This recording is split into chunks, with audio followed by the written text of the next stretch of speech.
Before we dive in, imagine this. A man with no home, no family, and no name is about to become the ruler of an entire kingdom. Not because he sought power, but because power came looking for him. Welcome back to the channel. In today's video, we're exploring the incredible story of the beggar who accidentally became king. A true tale of fate, conspiracy, and the dangerous weight of the crown. He was known simply as Aaron, a wanderer who spent his days sweeping temple steps for food and his nights sleeping in alleyways. To most people, he was invisible, one of hundreds living in poverty across the capital. But Aaron had something unusual. He was kind. He helped strangers for nothing, shared scraps with children, and refused to steal even when starving. In a kingdom drowning in corruption, that made him stand out more than he realized. One night, the sound of galloping hooves shattered the calm. A royal carriage raced through the streets, chased by masked riders. Inside it, the kingdom's last surviving prince, wounded and dying. Desperate, the prince stumbled out and grabbed Aaron's arm. His voice shook. "Listen, if they find me, the kingdom falls. You look like me. Take this seal, run." Before Aaron could understand what was happening, the prince pressed a heavy ring, the royal seal, into his hand. Moments later, the attackers struck the prince down and spotted Aaron holding the seal. They didn't hesitate. They bowed. "We've secured the heir." And before he could speak, Aaron was dragged into the shadows, and the conspiracy began. If you're enjoying this story so far, make sure to like the video and subscribe.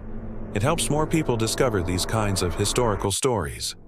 Aaron was taken to a hidden manor where powerful nobles gathered.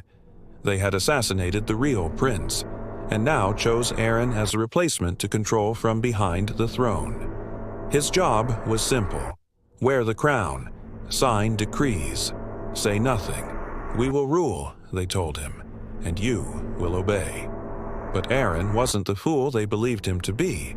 He listened, he learned, he studied the palace, the politics, and the people's suffering. And every night he remembered the kindness he used to give strangers, and the corruption he saw now.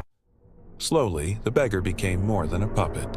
At his coronation, Aaron stood before thousands of citizens who believed their prince had survived the attack. Looking at their faces, the struggling farmers, the hungry children, something in him changed. The nobles expected him to read their prepared speech. Instead, Aaron spoke from the heart. "We will rebuild this kingdom, not for the powerful, but for the forgotten." The crowd erupted. The nobles panicked, but Aaron didn't stop. He recruited honest advisors, protected the poor, punished greedy officials, and exposed those who once controlled him. The puppet cut his own strings. The beggar was becoming a king, a real one. Years passed. Under Aaron's rule, the kingdom thrived.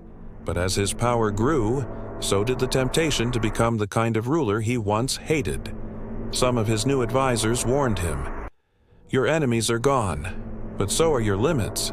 Be careful, Your Majesty." Then one day, Aaron visited the same alley he once slept in. A little girl tugged on his robe and said, "You look like the king." But the king would never come here. That moment humbled him. Aaron returned to the palace and made the decision that would define his legacy. He abolished the absolute monarchy. He created a council elected by the people. And he declared that no ruler should ever have the unchecked power that once nearly destroyed him. Aaron began as a beggar, became a king by accident, and died remembered as a symbol of humility and justice. He rose, he ruled, and he chose not to become the monster he replaced.